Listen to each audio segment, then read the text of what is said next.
Hello and welcome to the Potential Psychology Podcast. I'm your host, Ellen Jackson, and it's my mission to share the science of human behaviour in a practical, fun and inspiring way. In each podcast episode, I interview an expert from the fields of psychology, wellbeing, leadership, parenting or high performance. I pick their brain to uncover what they know about living well. What tips do they have for you and I quiz them about how they apply their expertise in their own life. Join me as we discover simple, science-backed ways to live, learn, flourish, and fulfill your potential. Welcome back to the Potential Psychology Podcast. This is episode 23, and I am your host, Ellen Jackson. And I had some feedback this week from a listener who commented on a Facebook post. And she said that she was very happy with the ramblings that I had instituted at the beginning of the podcast episodes, me talking about what I have learned. So, Sarah, you know who you are.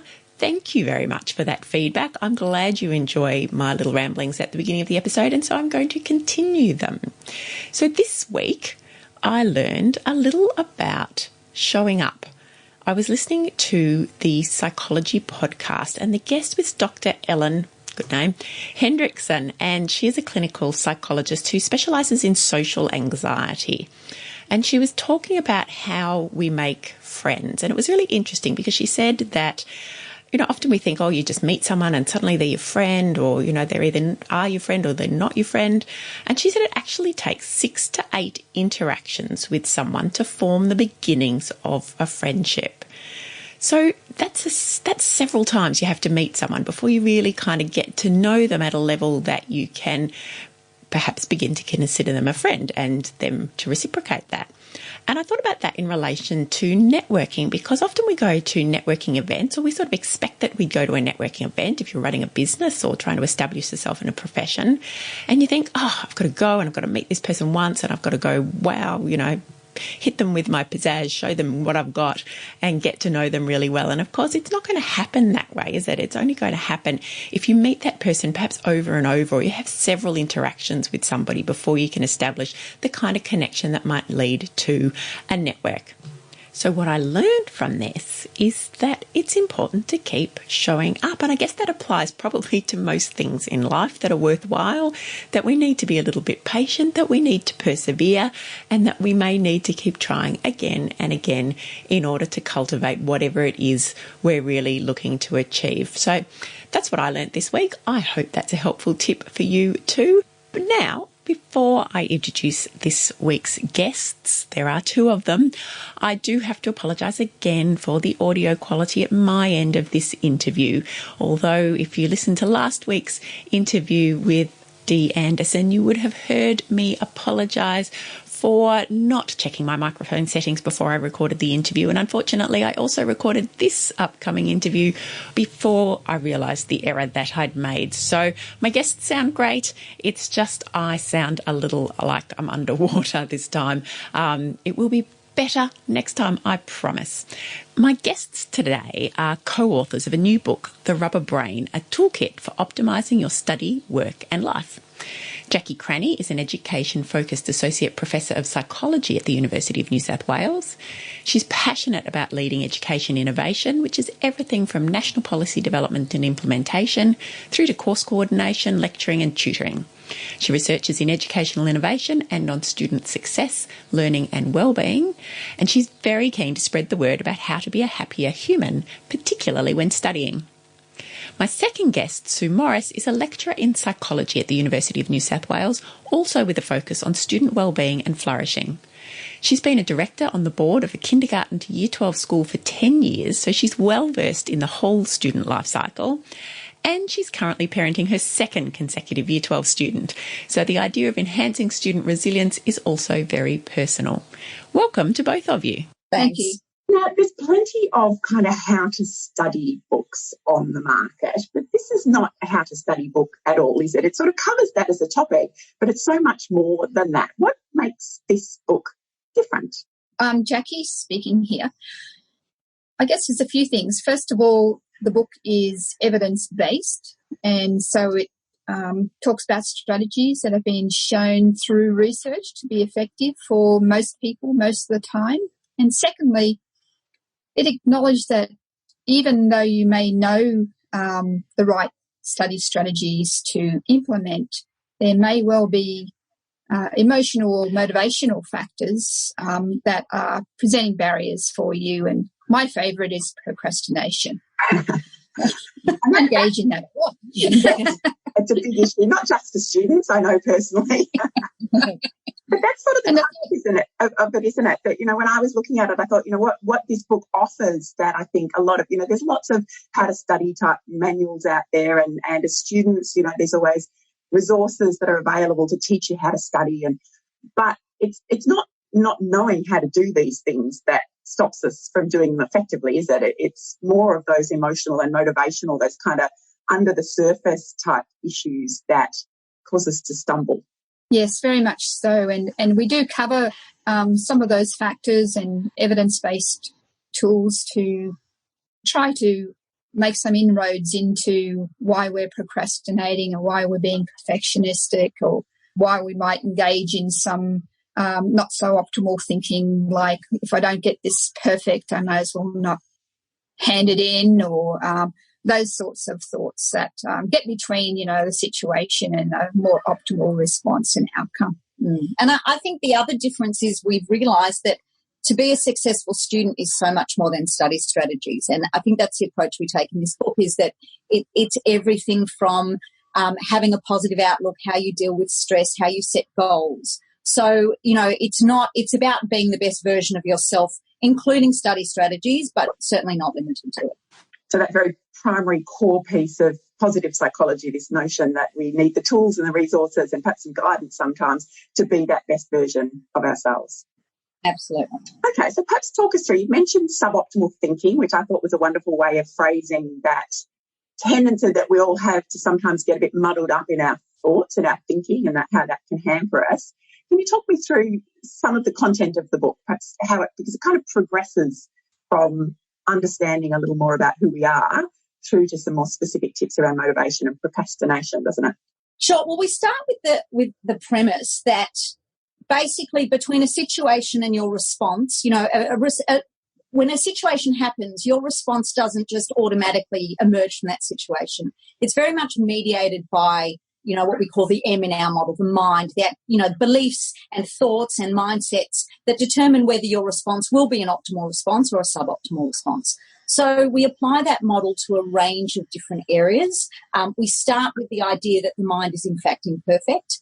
That's something that, as psychologists we know, but as lay people, we just assume that our mind is this exceptional tool that will take the world as it sees it and give us a really, legitimate representation of it. So the opening up is what are the biases and the fallacies that get in the way of optimal thinking.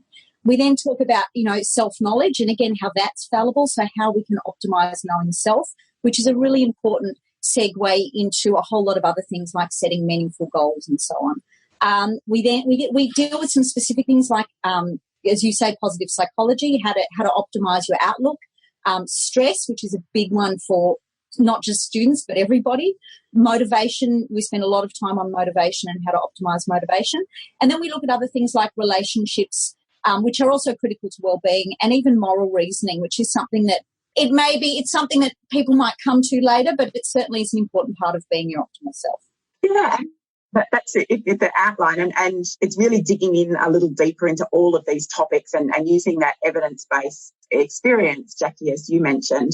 This notion of suboptimal thinking, I'd really like you to just flesh that out quickly, because I actually spend a lot of time talking to quite senior people in quite big organisations and introducing them to this idea. It really, to us as psychologists, as you say, Sue, we know this stuff, but we forget perhaps that it really isn't common knowledge, the idea that our thoughts affect our feelings and that affects our behaviour. So I guess this is the major contribution of psychology really is showing that we aren't all rational beasts, and we're inferior if we are not always rational thinkers and so forth, and that from an evolutionary perspective, basically nature does the best that it can, but but often that is not optimal. So starting off with that premise that we all as a species have an imperfect brain, I think is really key, because then it kind of alerts us to the fact that our brain isn't always,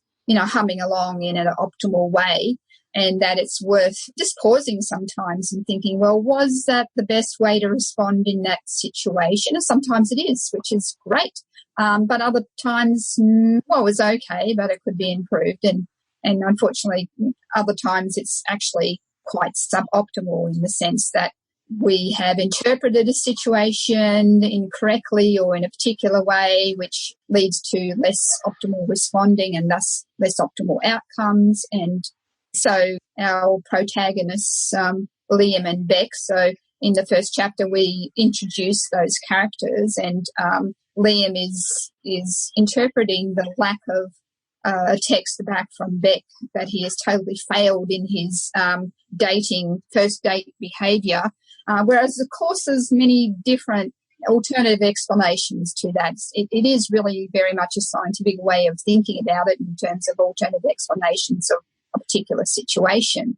And so we do kind of take that example throughout the book to kind of illustrate how you could change your thinking about that particular situation, that there could be alternative explanations. And even if there isn't, even if you have failed, which is an interesting concept, that you have some kind of tools to deal with failure as well, and to soldier on and try and learn from the experience, in particular for your next date if you were Liam and Beck really didn't want to have another date with you. So I guess that's what suboptimal thinking is about. First of all, realizing that your brain is not perfect, and secondly, knowing that there's many ways in which to interpret a particular situation, and you need to engage in so-called Socratic questioning about it. Okay, well, here's my initial interpretation of this situation, but are there other ways to interpret it, and what's the evidence for and against those different ways of interpreting that situation? And that will then influence your response and hopefully make for a more optimal response, whereby he no longer refuses to take any calls from Beck, but realises that maybe she had something going on that morning and so she couldn't reply to him, and so on, that kind of thing. And I think it's important to note that not all of our thinking is suboptimal. There is a continuum. In certain circumstances, we might be, highly optimal, and we're certainly not being all doom and gloom about it. And we might, change from time to time. I mean, I have a very good friend who constantly reminds me when I'm being suboptimal, and I'm being rubber. And I think that's important to just realise that, our thinking can often be optimised, but sometimes we're quite good at it. So we should, pat ourselves on the back when we notice that as well.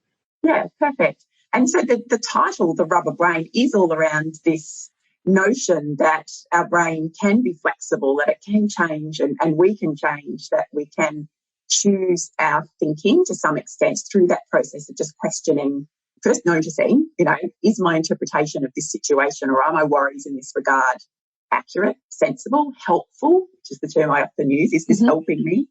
And then being able to say, well, if it's not helping me, do I have other options? Do I have other choices here? And thinking about it differently. So I love, as soon as I saw the title of the book, The Rubber Brain, I just went, that sort of encapsulates it perfectly, doesn't it? That it's not a fixed thing. It's flexible and it bounces and it's resilient. That's right. And it's a great message too, that you can change the way that you think, that you're not necessarily stuck forever in a particular way of thinking. Of course, we all have our individual differences and we can't change everything, but also accepting that, of course, accepting potentially the things you can't change, but also realising there's just huge potential for changing and optimising the way you think and thus respond and produce more positive outcomes for yourself. So my favourite chapter, I think, because it's a concept that I love and I use a lot with my clients, but not something that I think gets spoken about all that often, is chapter 3, which is titled Know Yourself.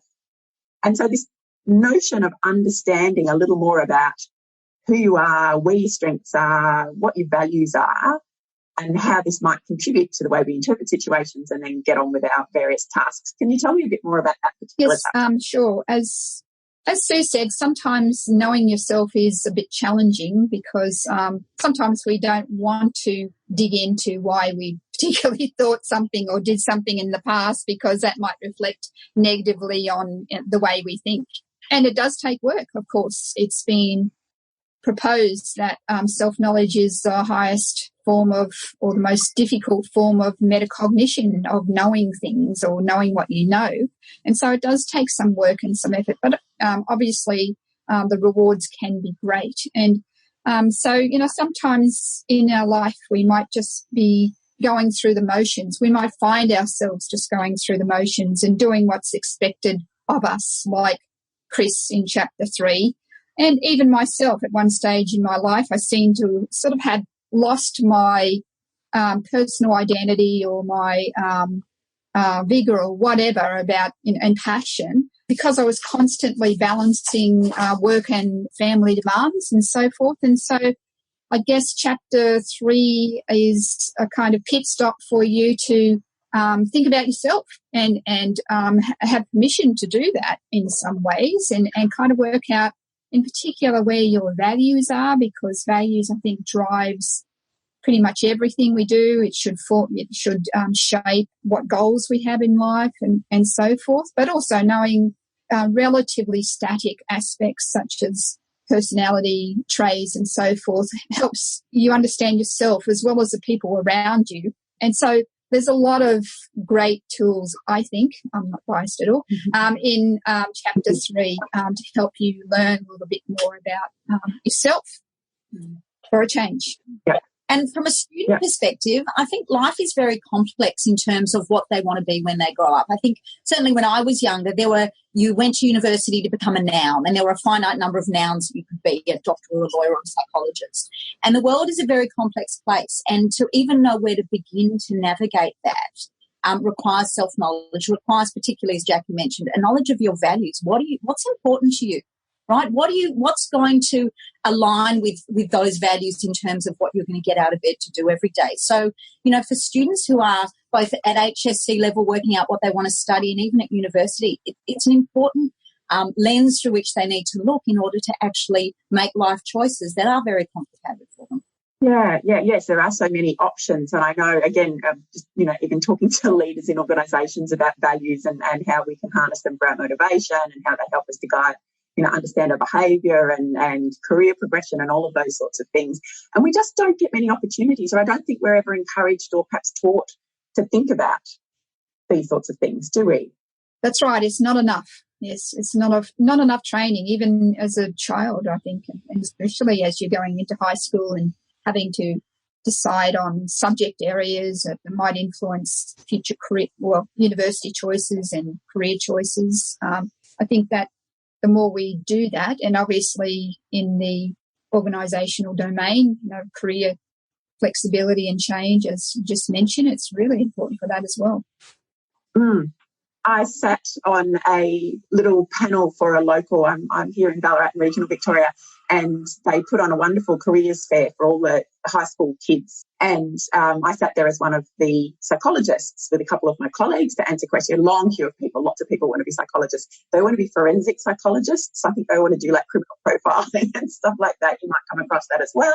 Yeah. It really struck me that so many of them, and parents as well, you know, were asking, well, what, if they want to do psychology, what subjects do they need to do? What scores do they need to have? And we didn't have that information. We referred them to the universities for that. But it really emphasised for me the pressure that high school students are under to kind of know which path to take. And I kept sort of saying, well, you know, don't worry too much about that. I don't know. I was probably really annoying the parents because I wasn't necessarily giving them the answers that people were looking for. But, you know, I was really encouraging them to pay attention to which are the subjects that you love, you know, which are the ones that you really get a sense of energy from, which are the ones that you can imagine doing more of, and trying to have those sorts of conversations. And I wonder whether the system sort of almost works at odds with that process of self-awareness and self-knowledge and finding your passion. Absolutely. And I think the other layer to that is, you know, kids are very young when they make these choices, and they need to know they can be flexible, they can be rubber, and they can go down a path and then realise that that's not for them and change. And that's something that they need to, you know, that's not failure, right? That's flexibility. So we encourage that kind of thinking. Yeah, absolutely. Yeah, interesting, that notion of that's not failure, because I was talking to someone recently, again, in a corporate environment, who kind of looked past his career and sort of felt like he was at another crossroads and was looking back and thinking, why can't I get this right? Why can't I, I've done 10 years doing this and that, I changed, and 10 years doing that. And there was a mindset switch, as the process of some of the conversations we'd had, where he suddenly realised that's not failure, that's life, that's building your knowledge and your skill set and your experience, and everything that you gain from each of those experiences adds to what you can do going forward. So a way of thinking about it that we're not taught to do. I teach all my students that FAIL stands for first attempt in learning. That's where the learning happens. It doesn't happen when you just keep succeeding. It actually happens when something goes wrong and you stop and look at it. And, that really is very much the message of the book. And that phenomenon that you were just talking about with your client, that probably reflects a generational change in the nature of employment as well, right? Whereby you used to be a mailman or a dentist for all of your life, and that used to be the case. But these days, you have to be more flexible, you have to be more adaptive, and you will change your career many times. And so, I'm glad that your client finally realised that and felt good about it. Yeah, and I think that's an excellent point for parents who are listening. The kids who you're teaching at university at the moment, they're facing a very different type of career and workforce situation than perhaps even any of us have, and we were different perhaps from the generation prior. Is that something that kids are getting their heads around? Or is it kind of not really a concept for them yet? Look, I think they're realising universities are a lot more flexible in terms of, students starting down a path and being able to change, certainly more flexible than when I was a student. So I think there is an understanding that, these choices aren't for life. We know from the research that these students are going to have 3, 4, 5 careers over their lifetime, and I think they're hearing that message. So I think it is very important for us to, again, to get back to chapter 3, say know yourself, so you also know when something's not working for you. Right, that you are actually, that you are a bit more flexible. I do worry about the resilience of this generation of students. I think there have been a lot of things that have gotten in the way of their resilience, and therefore they need those resilient skills in order to be able to sort of say, this isn't working, I'm going towards a goal and it's not working for whatever reason. Maybe I don't have the ability, maybe it's not what I thought it would be, and to be able to stop and reframe that. So, hopefully they realise they have these choices, but hopefully also we can give them the skills to be able to make those choices in an informed way and in a way in which they can, be aware that change can happen and change is fine. Yeah, and so I think you mentioned in the little background questionnaire that we ask our guests to complete that you have noticed in your 20 years of teaching in universities that you've noticed a change in or perhaps a deterioration in the mental health of students. Is that right? Yeah, look, certainly, there are two parts to that. In terms of mental illness, we know that there's been an increase in depression, anxiety and stress in students. The incidence is very, very high, and that's of great concern. And then the other side of that is in terms of the general well-being of students. So students who aren't diagnosed with a mental illness but have poor general mental health. And so we see it in things like students just not turning up for exams when exams are scheduled, or not getting work in because their procrastination and their perfectionism is so overwhelming that they just can't turn up. I have a course where students have to do online submissions, and I see the times that they submit work, and it blows my mind that they're, at 3, 4, 5 o'clock in the morning is when they're getting work in. So I think over time, life is very complex. There's a lot going on for these students. And, I think that firstly, we're realising sort of systemically that wellbeing is such an important part of student success that we can't separate it into academic success and, personal wellbeing. So I think that's really important that we take on it as academics and as teachers, the responsibility for that, but also become aware that these students are floundering. Many of them don't have those skills for a variety of reasons.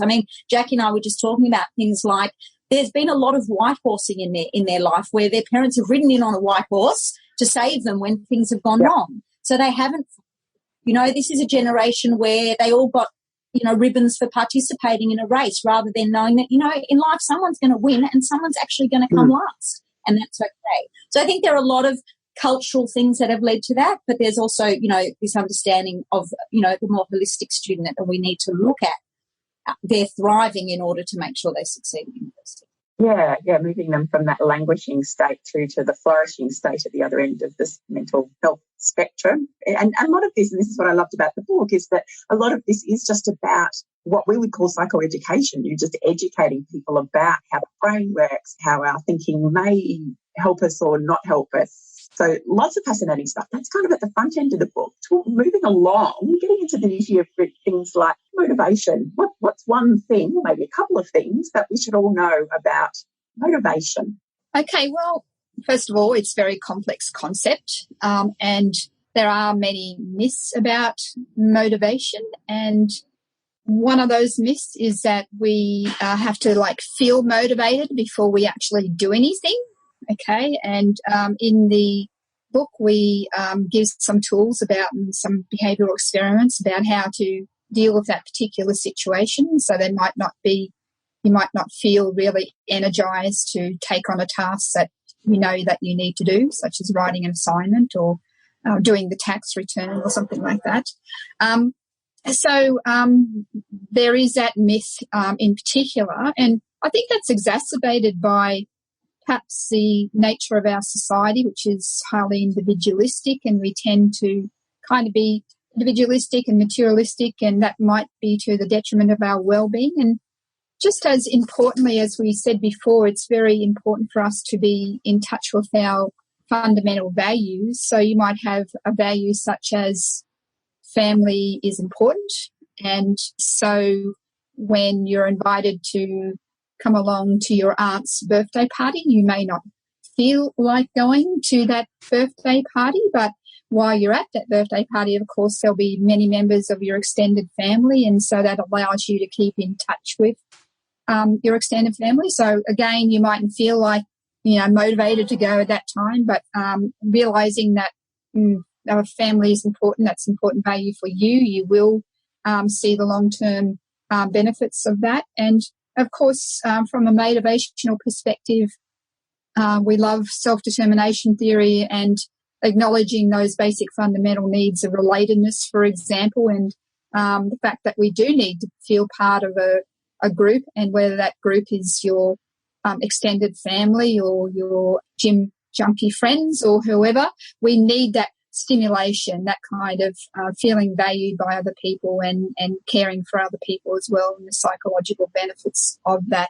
And so, for example, then quite often people feel that they shouldn't waste time spending time with friends and family when they have very important work tasks to do or whatever, or they're studying for exam and they shouldn't take time off. But it's absolutely essential that, yes, you might reduce your time during those really high work or study stress periods, but it's still essential that you keep in contact with other human beings who you care for and they care for you, because that will keep your general levels of well-being up. And so that, I guess that's one of those central concepts that we keep coming back to, that motivational concept, and realizing that you have to balance off those different psychological needs of relatedness and competence and autonomy in order to remain well. Yeah, so that balance, I think, comes across really well there. And I know, talking to some of the groups that I talk to, that when we start to notice that we have withdrawn from those relationships where when it's just heads down, bums up, work, and that's kind of the frame of mind we're in, and we think that's what we're supposed to do, but it doesn't necessarily contribute to our productivity, does it? If we just kind of always focusing down that tunnel. And also when we start to disconnect from those other things that are important to us, so our sleep and our exercise routines and our friendships and all that connection, that can just start to have a real impact on our well-being over time. The parents that you have, I think it's a really important message, because, when our kids are doing HSC or studying and they say, I'm actually going out with a friend, and as parents we go, oh, you can't do that, you should be studying. It's really important to realise that this is a basic fundamental psychological need of relatedness. And they need time for that. So, I think it's important. We, as parents, we should hear that message too. I wish you were here to tell my father that when I was studying for Year 12. Yeah, but you're right. It is a mindset that I think a lot of parents have. It's the way we've been trained, to think that that's what work is. You sit there and you just slog away at it. And yet from a wellbeing and even a productivity and a motivational point of view, we know that that's not how it works. Jackie, I just wanted to pick up really briefly on something you said right at the beginning of that, and it was around the notion that of this having to feel motivated. That we do have this idea in our head that I'm not motivated to do that now. I don't feel like doing that now. I'll have to wait until I feel like doing it. And of course, there will be some things that we never feel like doing. I don't think anyone really feels like to sit down and do your tax return, for example. So what's a kind of practical tip, or what are some of the skills that you might teach a student to help balance that or discover that motivation isn't just the feeling? I think one of the examples that is given in the book is about just getting started. And so, so you've got this assignment that you have to do. You don't feel like doing it now, and you've been lying in bed waiting for the feeling to come for quite some hours now. And maybe you should just get up and have some breakfast or something that makes you feel a little bit better. But then get your stuff out on your desk and just start and give yourself 10, 15 minutes to start, and then maybe have a little break and do another 10, 15 minutes and just, as you said, slog at it even though you don't feel like it. And then the notion is then that you actually feel a bit better about it all because you have started and you are feeling a little bit more competent. So there's that, need for competency that actually energizes you a little bit and keeps you going. So even though this essay or this stats assignment or whatever it happens to be doesn't really grab you intrinsically and it's not your favorite thing to do, it still has to be done, and you know that, and you have also the long-term goals in mind of actually passing this course for whatever long-term reasons. And so this is just one step in it. It's not at the moment short-term intrinsically motivating, but long-term you can see the value of it. And in the short term, you just have to get going with it, and then those basic psychological needs around, feeling a bit confident that you've actually started, etc., will hopefully, and usually does, keep you going, even though you don't have real passion for this particular task. Yeah. And I think doing these behavioural experiments is really key, for students and for all of us. So my hypothesis is if I'm not motivated, I can't do anything. So let's just test that hypothesis. I'm not motivated. Let me see, oh my goodness, I did something. So maybe that hypothesis is wrong. And you can do that in so many different areas and just, prove yourself wrong that just because I'm not motivated doesn't mean, I'm not going to sit there. And how many times have I not been motivated and I've still been able to do it? So, again, it's just unpacking it in practical ways. Yeah. I know this experience from first hand. It is kind of a dance, isn't it, between what happens in the immediate sense of, I just need to get started. I just need to do 15 minutes on it. I always tell myself if I can just do 15 minutes, I'm allowed to get up and go make myself a coffee. A lot of self-talk, positive self-talk that goes on. But that dance between what you do right now, chunking things down into little mini steps and just working your way through those, but also then that longer term vision of the why that you're doing this that you mentioned, Jackie, that what is the longer term goal? Well, I'm doing this because I want to get through this particular university degree and work in, as a psychologist, for example. Just briefly, because I know I was going to say procrastination, it's a massive topic. It's far more complex than we think it is. But I think we were starting to edge into some of that stuff about feeling. I don't feel like doing this at the moment and I have to feel like doing it. What are some of the other feelings that get in the way that cause procrastination? Look, I think there are a number of them. The first one is really feeling overwhelmed, right? It's just too big. I don't know where to start. And, and that is exactly about chunking it, breaking it down into little manageable bits, getting those bits done. Then you feel, your self-efficacy and self-esteem, enhances, and then there's a bit of an upward spiral. So I've achieved that. I can, keep going. And, the upward spiral is a very powerful thing. So but feeling overwhelmed is a really big one. That also links into fear that I haven't got what it takes. And again, there's a little behavioural experiment there. You don't think you've got what it takes, so try and let's see. right? And, oh, look, I'm wrong, which is, it's a really good time to be wrong if that's your hypothesis. Perfectionism is a big one. So, I can't make, and that links also to this black and white thinking of, if it's not perfect, I may as well not do it. So that gets in the way often of students even starting down the path. And we know perfectionism is a huge thing for students. And again, it's about changing your thinking to, it doesn't have to be perfect. Good enough is okay. And students grapple with that one as well, very much, because they're like, but I want to have high standards. And you have to teach them it's a difference between high standards and unrealistic standards. Yeah. And then the other one is boredom, which Jackie referred to, which is, I actually don't see why I should be doing this. It's I have no interest in doing my tax return, so why should I? And again, it's about finding, well, what about it is interesting? And again, I've done things where I've had to research bananas, and bananas are not the most interesting topic. And then you find something that you didn't know and you go, well, okay, so it's worth a hunt. So, they're probably four of the main reasons why we think students procrastinate. Yeah. Yeah, and it's interesting, as I often say to people, that we don't procrastinate over doing a task. We procrastinate over, we're really trying to avoid the feelings. I feel overwhelmed. I feel, disinterested. I feel fearful because of all of this kind of perfectionism stuff. I think we've talked a lot about some of the challenges that students struggle with. How might this concept, because I know, I, again, found the book very personally useful, how might the notions and the concepts that you talk about in the Rubber Brain apply to people who are not university students? Although many of the examples, because we originally wrote this book as a textbook for some of our courses, and so it was very university student oriented.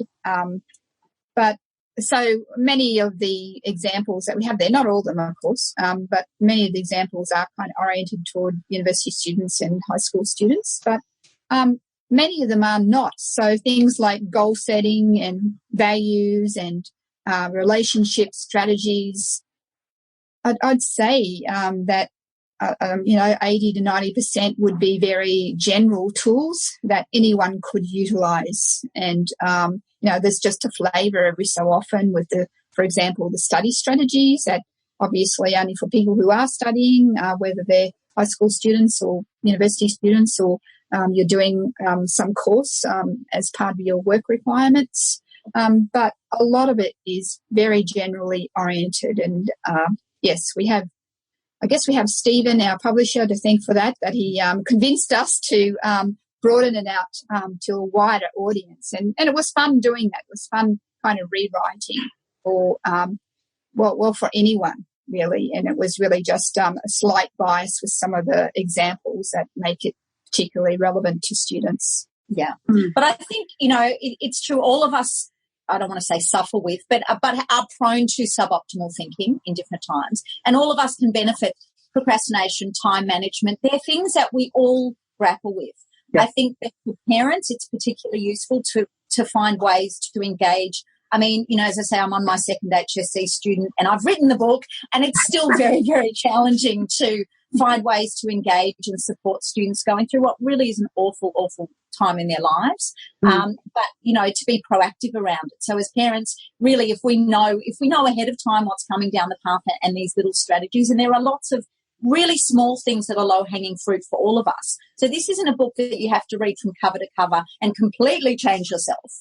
I think that's highly unrealistic. But it's the kind of thing that anybody can dip in. If you're having challenges with relationships, you can just read the chapter on relationships. And, as a standalone, that will give you some really practical tools, some of which will resonate. I mean, Jackie talked about it being evidence-based. It's interesting. What that means is it will help most of the people most of the time, but not everything will suit everybody. So, we're also aware of that. But, I think it has broad appeal because we all have slightly fallible minds, and we all have, slightly suboptimal responses to situations. So, I think I haven't yet met anybody to whom this book would not apply. Because it's about being human, isn't it? And we're all human. Final question. What you mentioned that you wrote this book initially as a textbook for students in courses that you're at, and you both have mentioned that you are focused on wellbeing and student success. What led you both to this? Because I think this is relatively new in psychology, is it not? Or certainly in the teaching of psychology. We were involved in a project on student wellbeing and supporting student self-management and thus success and thus wellbeing. And as part of that project, we decided that we did want to create a course around the psychological science of resilience, or we now call it self-management, because self-management includes the kind of proactive planning around goal pursuit and effective goal pursuit, as well as being flexible in the face of setbacks. So we are not psychologists ourselves. We're academics, educators, researchers, and so we did have to do a lot of research. Sue is the positive psychology protagonist in this team, and so there was a fair bit of that rethinking around strengths rather than deficits, and and that there are evidence-based tools that one can utilise to improve oneself, or more accurately, more effectively pursue the goals, your meaningful goals. So anyway, so we created this course, and then Sue said, we need a textbook for this, and that's where I started.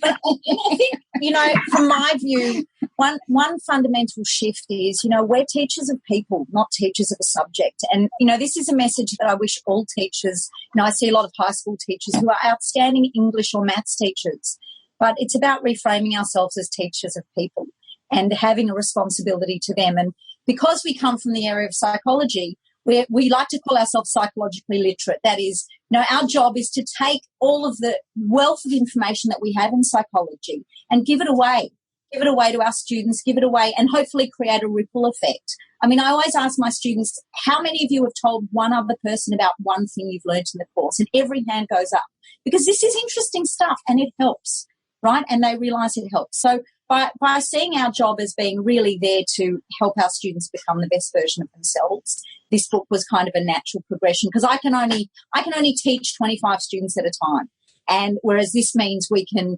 actually get more of a spread in terms of helping students and anybody to become better versions of themselves. Okay. And I think that's a wonderful place to finish off, because that's exactly why I wanted you on the podcast, is to be able to kind of spread that ripple effect a little further, to be able to, because it's certainly my mission to be able to share what psychologists know and what the field knows about these concepts, so that we can all thrive and flourish. So the book is called The Rubber Brain, a toolkit for optimising your study, work and life, and it is available in online bookstores, in bricks and mortar retail bookstores.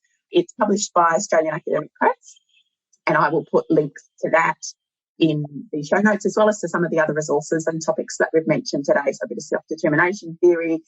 Sue, I love your FAIL acronyms. I'll pop that up there as well. And perhaps a little bit about behavioural experiments as well, so that people can have a go at it themselves. Fabulous. Thanks so much, Ellen. Thanks so much, Ellen. Yes, and thanks for your work. Well, it's wonderful. I enjoy it. Thank you again. Thanks. If you are keen to get hold of a copy of The Rubber Brain, and I really encourage you to do so if you have any kind of interest in psychology, self-development, or indeed optimising your life, you can find a link to the Australian Academic Press website in the show notes for this episode. Buying direct from the publisher does make it a little cheaper than the bookstores. As always, thank you for being here. I really do appreciate your support of the podcast. If you're listening via the Radio Public app, you're a rock star. An extra thank you to you. If you're not and you'd like to support the podcast further, listening via the Radio Public app sends a few shekels my way and helps us to keep on the air. You'll find a link to download the app in the podcast page of the Potential Psychology website. And while you're there, please take a look at the newly launched Potential Psychology store. It's filled with resources to help you to live, learn, flourish and fulfill your potential. You'll find my new ebook, The Positive Parenting Toolkit, a suite of discovery tests to enhance your self-awareness and help make decisions easier and your direction clearer. You'll find 2 of my goal coaching programs, the short Stop Stalling 5-Step Goal Coaching Challenge and my fully fledged email coaching program, Stop Stalling and Get Cracking, in which we interact weekly online and over email to get you from where you are now to where you want to be, wherever that may be. If you get a moment, I'd also love it if you can take the time to rate and review the podcast in iTunes. I love reading your feedback and it helps us to know where we can improve. Okay, it's time to find out what's happening in next week's episode. My guest for next week's episode is psychologist, musician and accomplished performer Anastasia Horonis. Anastasia first performed as a piano soloist at the Sydney Opera House at the age of just 6. So she knows a thing or two about performance, mental rehearsal, nerves, performance anxiety, and how to manage your mind to achieve your goals. Here's Anastasia. Most of my interest there has been around learning in the domain of performance. I think this really applies to lots of different areas in life as well. If we have a particular task that we're struggling with, breaking it down into the smallest step, working on it consistently, dividing it into a small component so that we can really hone in on that particular section and work on it. There's a special treat for you in this episode too, so tune in, and until then, have a great week, and I look forward to seeing you again soon.